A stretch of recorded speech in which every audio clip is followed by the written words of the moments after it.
Bonjour Alison, bonjour les chevaliers du savoir, merci infiniment pour votre proposition d'interview, je l'accepte avec plaisir, je suis très heureux de pouvoir échanger avec vous aujourd'hui.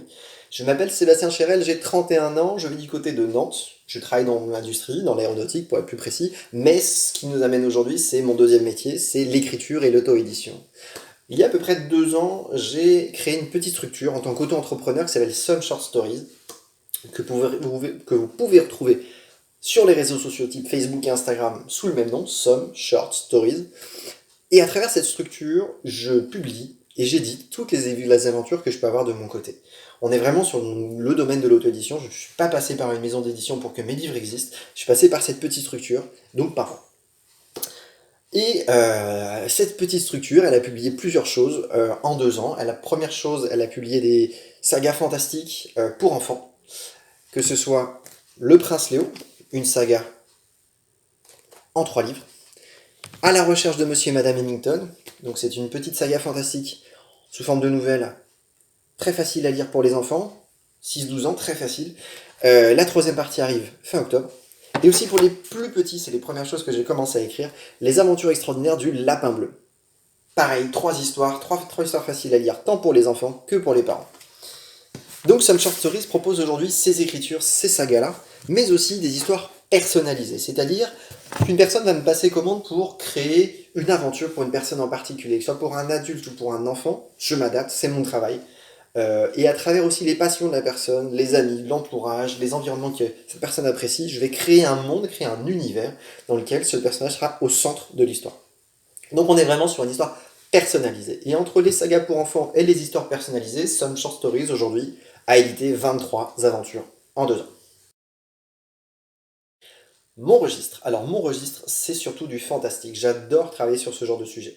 On part du réel et ensuite on extrapole, on fait intervenir à la fois des personnages complètement loufoques, complètement dingues, qu'on ne croiserait pas dans le coin de la rue, mais en tout cas dans mes livres ils existent. Et ce fantastique-là, j'adore travailler sur ce genre de sujet.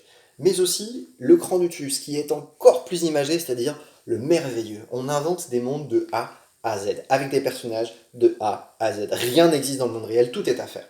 Et sur ce genre de domaine, j'adore travailler et c'est comme ça que le prince Léo est arrivé.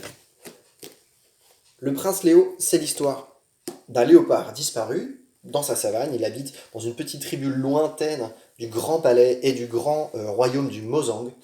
Et un jour, il fait une rencontre à laquelle il ne s'attendait pas et il comprend qu'il n'est pas ce simple félin qui vit dans sa petite tribu. Il est censé être promu à un poste bien plus important parce que c'est le prince que tout le monde recherche et personne ne sait qu'il est dans cette petite tribu qui se trouve loin du palais. Donc, il prend son baluchon et il décide de partir à l'aventure, retrouver son royaume et sa famille. Donc on est sur des animaux humanisés avec des batailles, des guerres, des légendes, des mythes. Tout ça se passe en Afrique, donc dans le royaume du Mozang. Les parties 2 et 3, donc la 8e lune de pierre et la cité des 5 légendes, on se recentre sur le Mozang et on apprend un petit peu l'environnement de Léo et toutes les quêtes qui sont liées à la fois à Léo et au Mozang. Les deux sont toujours liés. Aussi dans le fantastique, comme je vous disais tout à l'heure, dans le merveilleux, les aventures extraordinaires du lapin bleu. Des petites aventures où à chaque fois un lapin, qui s'appelle Tom, a une aventure particulière. Ces aventures sont extraordinaires. Donc pour les enfants de 3 à 6 ans, c'est parfait. La petite histoire avant de s'endormir, à lire par les parents, ou par le grand frère, ou par la grande sœur. Très facile à lire, très facile à comprendre. Et enfin, vraiment, pour vous parler un peu de fantastique, parce que j'adore travailler sur ce sujet, c'est une saga que j'ai commencé il y a maintenant 2 ans. Donc la deuxième partie est sortie l'année dernière en octobre 2019, la troisième partie arrivera en octobre 2020. C'est l'histoire d'un petit garçon qui se réveille amnésique à l'hôpital de Londres, on est sur la fin du 19e siècle. Il a 14 ans, c'est la seule chose dont il se souvient, on apprendra plus tard qu'il s'appelle Charles, et ce jeune Charles, pour retrouver ses souvenirs, il n'a qu'une chose à faire, c'est retrouver monsieur et madame Hemington. Et là tout commence, toute la quête de ce petit Charles qui part de Londres et qui va traverser Lisbonne, et qui va arriver en Égypte, et qui va chercher monsieur et madame Hemington. C'est ponctué de cartes au trésor, d'énigmes, de légendes, d'histoire et d'égyptologie. On est vraiment sur des mystères de l'Égypte à travers le Londres du 19e siècle. C'est très intéressant, très facile à lire, sous le format de nouvelle, 36 pages. La troisième partie arrive en octobre. Ce qui m'a lancé dans l'écriture, c'est 2 événements. Le premier, c'est Noël 2017. Noël 2017, je dois faire un cadeau pour mes neveux, mais pas de chance, c'est un peu la crise, c'est même beaucoup la crise, pas de sous. Pas de sous, mais une idée. Une idée, je me dis, je vais leur écrire une histoire. C'est des choses que j'aime bien faire, que j'aimais faire quand j'étais plus jeune ou quand j'étais au lycée, c'est d'écrire des trucs dans mon coin qui font marrer les potes ou des choses comme ça. Et là, je me suis dit, je vais construire quelque chose de plus structuré. Et c'est comme ça que Le Prince Léo est né. Cette petite aventure d'une quarantaine de pages, c'est le début de tout, parce que mes neveux ont adoré l'histoire. Et m'ont dit, tonton, on veut la suite. Et quand ils m'ont demandé la suite, je me suis dit, tiens, on va aller peut-être un peu plus loin, parce que construire une histoire, c'est assez simple. Mais est-ce que j'ai pas raté des éléments basiques, un peu techniques, etc. Donc j'achète un livre qui s'appelle L'anatomie du scénario par John Truby, un célèbre scénariste américain. Et là, je commence à comprendre les différentes techniques, les différentes structures qu'on peut utiliser quand on écrit à la fois un scénario, donc un livre. Et j'ai utilisé un petit peu ces artifices pour faire la suite, la huitième lune de pierre, et même pour tous les autres, mais c'est surtout sur celui-là où j'ai commencé à exercer mes techniques, la huitième lune de pierre, où je reprends un petit peu les codes que John Truby décrit. Et là, je me dis, j'adore faire ça. J'adore inventer ce monde-là, inventer des personnages, inventer des situations, faire en sorte que les personnages se rencontrent et se lient d'amitié et puissent avancer sur des quêtes très compliquées. J'ai adoré faire ce genre d'histoire. Et le deuxième événement, c'est quelques mois plus tard, avril 2018, je perds mon activité professionnelle et je me dis que là, c'est vraiment le moment pour Some Short Stories d'exister. Donc je crée Some Short Stories et je commence à écrire de plus en plus des histoires complètement différentes, que ce soit des histoires personnalisées ou des aventures, des sagas comme les premiers pas de À la recherche de Monsieur et Madame Hemington et toute la saga Les aventures extraordinaires du lapin bleu.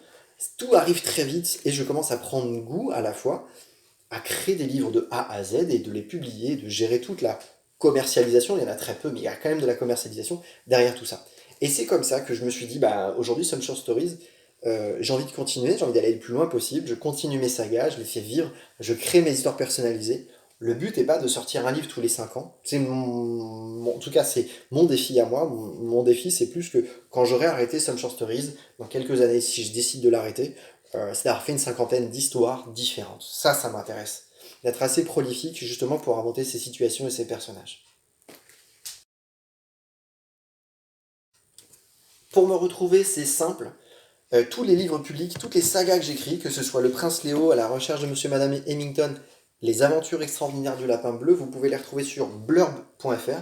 Blurb, c'est la passerelle par laquelle je passe pour créer tous mes livres. Donc c'est avec cet outil que je fais mon montage. Donc ça apparaît dans cette bibliothèque. Et aussi sur amazon.fr.com, aucun souci. Dans les deux cas, Amazon et Blurb, vous pouvez les commander chez vous, ou les commander pour les lire chez vous. Tout est en format broché. Vous avez juste à taper soit le titre de l'œuvre À la recherche de Monsieur et Madame Hemington ou Prince Léo dans la barre de recherche, il vous trouve, ou alors tout simplement mon nom et mon prénom, Sébastien Chérel. Pour l'instant, ces livres sur Amazon, technique Amazon, n'apparaissent pas sous Some Short Stories. C'est dommage, mais bon, s'il y a que ça, c'est pas bien grave. Mais aussi, vous pouvez me retrouver sur les réseaux sociaux type Instagram et Facebook. On peut échanger, on peut discuter sur mes personnages, mes aventures, mes livres, mes sagas, mes histoires personnalisées, ce que vous voulez, ce qui vous intéresse. Et si vous voulez une histoire personnalisée, surtout n'hésitez pas. Some Short Stories. À très bientôt.